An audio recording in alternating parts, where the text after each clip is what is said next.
ये भी याद रखना, ये भी आ सकती है। इसमें इसमें भी देखो यही कंपाउंड है, कौन सा, आर सी ओ ओ एच। इसमें भी क्या है, रेड फॉस्फोरस प्लस में एच आई से रिएक्शन करा रहे हैं और हमें बन क्या रहा है, RCH3। पहले क्या था, पहले हमने इसी कंपाउंड को लिया था, ठीक है, हमने इसी कंपाउंड को लिया था, उसमें रिएक्शन क्या कराई थी, रेड फॉस्फोरस प्लस में हमने क्या करा था, X2 लिया था, जिसमें X क्या था, हेलोजन था, जो कि क्लोरीन या फिर ब्रोमीन था, ठीक है। अब देखो इसमें क्या था, हमें अल्फा कार्बन पे सब्सटीट्यूशन था, किसका, हेलोजन का, हेलोजन का सब्सटीट्यूशन हुआ था इस वाले केस में, जब हमने H2O भी लिया था, ठीक है, जिसमें हेलोजन क्या था, क्लोरीन और ब्रोमीन। अगर मान लो यहाँ पे हीट दे दे, है ना, अगर हमें HI और हीट दे दे, रेड फॉस्फोरस प्लस HI और हीट दे दे, तो हमें क्या बनेगा, RCOH जो होगा ये CH3 में बदल जाएगा।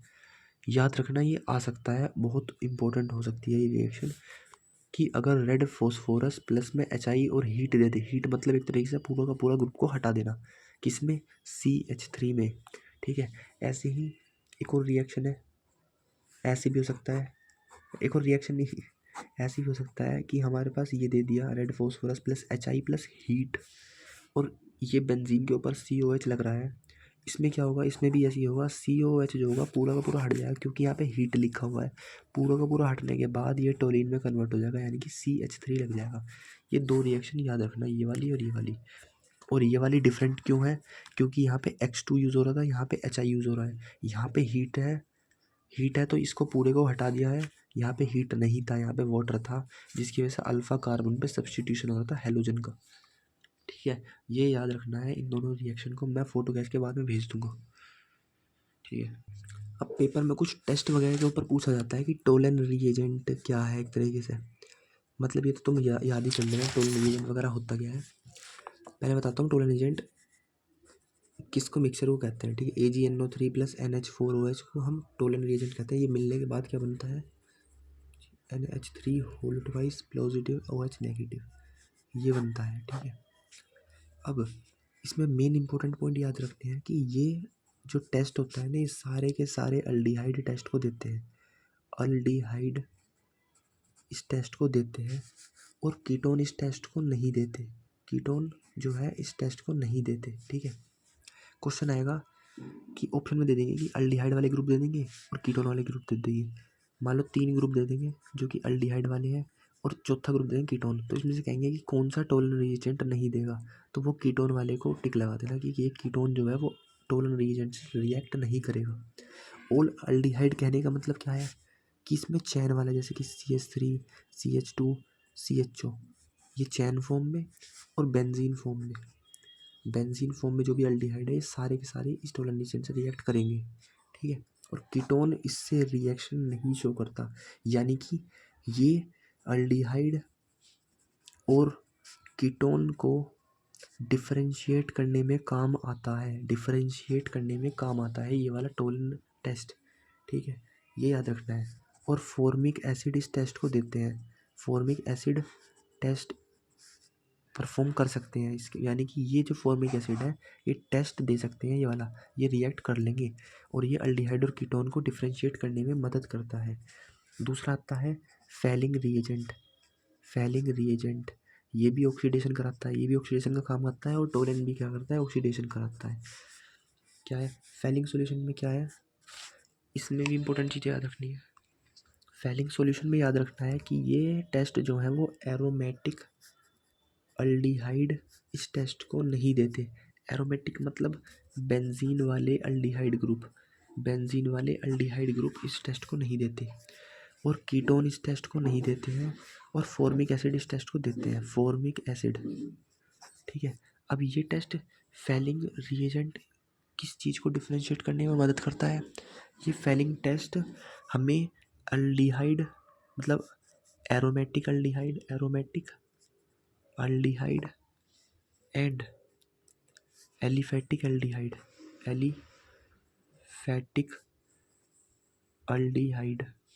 ये टेस्ट जो है फैलिंग टेस्ट, ये एरोमेटिक अल्डिहाइड और एलिफेटिक अल्डिहाइड को अलग अलग करने में काम आता है। ये क्वेश्चन आएगा, कि मान लो ये बेंजीन दे देगा, CHO दे देगा, और CH3 CH2 CHO, ये होगा एलिफेटिक यानी कि चैन वाली कंपाउंड, कि इन दोनों में से कौन सा फेलिंग सॉल्यूशन देगा। तो फेलिंग सॉल्यूशन वो देगा जो कि एलिफेटिक होगा, एरोमेटिक वाले नहीं देते, यानी कि ये इससे रिएक्शन करने से मना कर देगा। ये या तो सॉल्यूशन के ऊपर बैठ जाएगा या फिर सॉल्यूशन के नीचे बैठ जाएगा, ये सबसे अलग रहेगा पूरे के पूरे सॉल्यूशन में। ठीक है, अब कैसा पता चलेगा कि किसी ने कौन फेलिंग रिएजेंट से वो करेगा, वो तो मैंने बता दिया। एरोमेटिक एल्डिहाइड नहीं देते, एलिफेटिक देते हैं जो कि चैन वाली फॉर्म में होते हैं। अब देखो इनका कलर कैसे पता लगता है। देखो कलर क्या होते हैं, अगर मान लो कंपाउंड रेडिश पीपीटी दे दिया, रेडिश ऑरेंज दे दिया, या फिर रेडिश ब्राउन पीपीटी दे दी उसने, तो हम बता देंगे कि हाँ ये फेलिंग सॉल्यूशन से रिएक्ट कर चुका है। अगर इन तीनों कंपाउंड का ये कलर दे देता है, रेडिश पीपीटी, रेडिश ऑरेंज और रेडिश ब्राउन।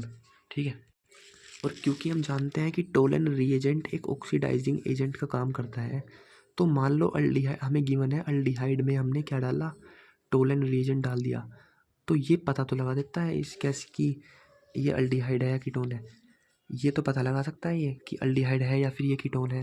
ये एक और काम करता है, ये ऑक्सीडाइजिंग एजेंट की तरह काम करता है, तो अल्डिहाइड को ये COOH में बदल देगा। क्या करेगा, ये COOH में बदल देगा। ये अल्डिहाइड को COH में बदल देगा, क्योंकि ये क्या है, एक ऑक्सीडाइजिंग एजेंट की तरह काम करता है। ठीक है, अब एक आता है हेलोफॉर्म टेस्ट। हेलोफॉर्म टेस्ट, जिसको हम आइडोफॉर्म टेस्ट भी कहते हैं, आइडोफॉर्म टेस्ट। अब ये देते कौन कौन है, ये अल्डिहाइड या फिर कीटोन इस टेस्ट को दे सकते हैं जिनके पास इस तरीके का ग्रुप हो, CH3CO टाइप का ग्रुप हो, वो इस टेस्ट को आराम से दे सकते हैं। हेलोफॉर्म टेस्ट वो देंगे जिसके पास CH3CO बॉन्ड होगी। अब देखो एग्जांपल, ये देखो यहाँ पे क्या है, CH3CO बॉन्ड है, यानी ये हेलोफॉर्म टेस्ट देंगे। इस पे क्या है, CH3CO बॉन्ड है, यानी ये भी हेलोफॉर्म टेस्ट देंगे। यहाँ पे देख, यहाँ पे क्या है, CH3CO बॉन्ड ये रही है ना, यानी कि ये भी टेस्ट देंगे हेलोफॉर्म वाला। यहाँ देखो CH3CO नहीं है, यहाँ पे हमारे पास C6H5CO बॉन्ड है, लेकिन यहाँ पे CH3CO बॉन्ड रिक्वायरमेंट चाहिए, लेकिन यहाँ पे नहीं है, यानी ये हेलोफॉर्म टेस्ट नहीं दे पाएंगे। यहाँ पे देखो कहीं भी नहीं है CH3CO बॉन्ड, यहाँ पे क्या है, CH3CH2CO बॉन्ड है, CH3CH2CO बॉन्ड है, यहाँ पे ये नहीं है CH3CO बॉन्ड लाइन से, CH3CO बॉन्ड यहाँ नहीं है, यानी कि ये भी हेलोफॉर्म टेस्ट नहीं देगा। यहाँ देखो CH3CO बॉन्ड है, यानी ये टेस्ट दे देगा। यानी ओवरऑल ये है जिसके पास ये वाली बॉन्ड रहेगी ना, CH3CO, वो हेलोफॉर्म टेस्ट या फिर आइडोफॉर्म टेस्ट देंगे। ठीक है, अब एक क्वेश्चन आ सकता है तुम्हारे पास कि एसीटोफिनोन और बेंजोफिनोन में कौन, मतलब कौन टेस्ट देगा या नहीं देगा, या फिर ऐसा आ सकता है कि आइडोफॉर्म टेस्ट किस चीज़ को डिफरेंशिएट करने में मदद करता है। तो उसमें कह देना कि आइडोफॉर्म टेस्ट जो है ना, वो एसीटोफिनोन और बेंजोफिनोन को अलग अलग करने में मदद करता है। या फिर आइडोफॉर्म टेस्ट देंगे कौन, जिसके पास COCH3 ग्रुप हो, या फिर ऑक्सीडेशन कर, उसका ऑक्सीडेशन करने के बाद या तो अल्डिहाइड में कन्वर्ट हो जाए या फिर वो कीटोन में चेंज हो जाए। जैसे मान लो कोई सा भी ग्रुप हो, मान लो ये ऐसा कोई भी ग्रुप है, इसका अगर मैंने ऑक्सीडेशन करा दिया, मान लो ये कोई अल्कोहल ग्रुप है, अगर मैंने इसका ऑक्सीडेशन कराया तो ये हो गया अल्डिहाइड में कन्वर्ट। अगर किसी कंपाउंड का ऑक्सीडेशन कराने के बाद वो अल्डिहाइड में चेंज हो पा रहा है, यानी वो हेलोफॉर्म टेस्ट दे सकता है, हेलोफॉर्म टेस्ट दे सकता है। या फिर कोई कोई कंपाउंड जिसका ऑक्सीडेशन कराने के बाद वो कीटोन में चेंज हो जाए, यानी वो भी हेलोफॉर्म टेस्ट देगा ही देगा। ठीक है, अब ऑक्सीडेशन हम अल्कोहल की कर सकते हैं, ठीक है, हम ऑक्सीडेशन अल्डिहाइड की कर सकते हैं, लेकिन हम ऑक्सीडेशन कीटोन की नहीं कर सकते। अब तुम कहोगे मैंने तो कर रखी है, वो बताता हूँ क्यों। कीटोन की हम नॉर्मल कंडीशन में कभी भी ऑक्सीडेशन नहीं करा सकते। कीटोन की ऑक्सीडेशन कराने के लिए हमें कुछ विगरस कंडीशन चाहिए, यानी कोई ख़तरनाक कंडीशन चाहिए, कुछ तगड़ा प्रेशर चाहिए, कुछ तगड़ा टेम्परेचर चाहिए, यानी कि एलिवेटेड टेम्परेचर चाहिए, यानी कि बढ़ा हुआ टेम्परेचर चाहिए, तभी जाके हमारा कीटोन जो है ना, कीटोन ऑक्सीडाइज हो सकता है। ठीक है, और याद रखना जब जब कीटोन का ऑक्सीडेशन होगा ना, तब तब कार्बन और कार्बन के बीच वाली बॉन्ड टूटेगी।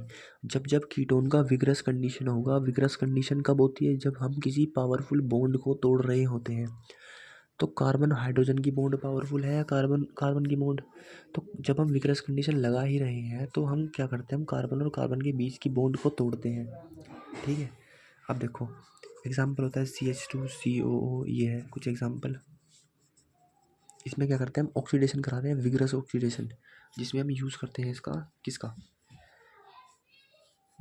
K2Cr2O7 कुछ करके, है ना। ये होता है बहुत तगड़ा रिड्यूसिंग एजेंट, जिसकी वजह से क्या होता है, कार्बन और कार्बन के बीच की बॉन्ड टूटती है। अब कौन सी बॉन्ड टूट सकती है, देखो इसके अराउंड ही बॉन्ड टूटती है, या तो ये बॉन्ड टूटेगी या फिर ये बॉन्ड टूटेगी। मान लो हमारी ये बॉन्ड टूट गई, यानी कि इसको नंबर देते हैं 1 2 और यहाँ पे 3। मान लो ब्रेकिंग हुई C1 और C2 की, तो क्या बनेगा, C1 और C2 की अगर ये वाली बॉन्ड टूट गई तो ये कंपाउंड अलग हो जाएगा और ये वाला कंपाउंड अलग हो जाएगा। और होगा क्या, ऑक्सीडेशन कराने के बाद हमारा COOH में चेंज होगा, यानी ये अकेला कंपाउंड COH में जाएगा और ये वाला कंपाउंड भी COOH में जाएगा। देखो इसको क्या लिखा हमने, RCH2COOH, और ये वाला कंपाउंड को क्या लिखा, ये वाला कंपाउंड क्या बनेगा, R-CH2COOH। ये हमारे दो कंपाउंड बन गए, जिसमें क्या हुआ, कार्बन 1 और कार्बन 2 के बीच की बॉन्ड टूटी, ये इंडिविजुअल COH में बदल गया और ये वाला COH में बदल गया, ये वाला सिंगल कंपाउंड। ठीक है, अब मान लो हमने क्या कहा, हमने कहा कि C1 और C3 की बॉन्ड तोड़ूंगा मैं, तो क्या होगा, C1 और C3 की बॉन्ड टूटेगी तो ये वाला अलग कंपाउंड बनेगा जिसको COH में बदलेंगे, और ये वाला अलग कंपाउंड बनेगा जिसको COH में बदलेंगे। तो क्या बनेगा, देखो यहाँ से क्या बनेगा, R-CH2COOH, जो कि इस कंपाउंड का बन गया क्योंकि ये वाली बॉन्ड टूटी है C1 और C3, जिसकी वजह से ये बना है। और ये बचा था RCH2, इससे क्या बनेगा, RCH2COOH, हमारे पास ये बन गया। ठीक है, बस यार मैंने एक गलती कर दी यहाँ पे, मान लो इसकी बॉन्ड बीच में टूटी है ना, तो इसी को इंक्लूड करते हुए एक COH बनाना है, ऐसे नहीं है एक और कार्बन ऐड कर देना है। यानी जितने नंबर ऑफ कार्बन इसमें है ना, जैसे यहाँ पे एक कार्बन है तो इसी का COH में बनेगा, यानी कि अगर ये वाली बॉन्ड टूटी है तो RCOOH ऐसे बनेगा, ना कि RCH2COH ऐसे नहीं बनेगा। जितने नंबर ऑफ कार्बन यहाँ है ना तोड़ने के बाद यहाँ पे, उतने ही नंबर ऑफ कार्बन का COH बनेगा। ऐसे ही यहाँ पे जब हमने इसकी बॉन्ड तोड़ी तो ये अलग बन गया जो कि ये बना, और ये भी बन गया। ये इसका कैसे बनेगा, R-CH2 और COOH, ये वाला मैंने सही लिखा था, है ना। बस ये वाला गलत हो गया था कि RCH2 क्या रहेगा, COH में ऐसे ही चेंज हो जाएगा, बाकी ये सही रहेगा R-CH2 और COH। इस कार्बन को इंक्लूड करते हुए COH बनाना है। ठीक है।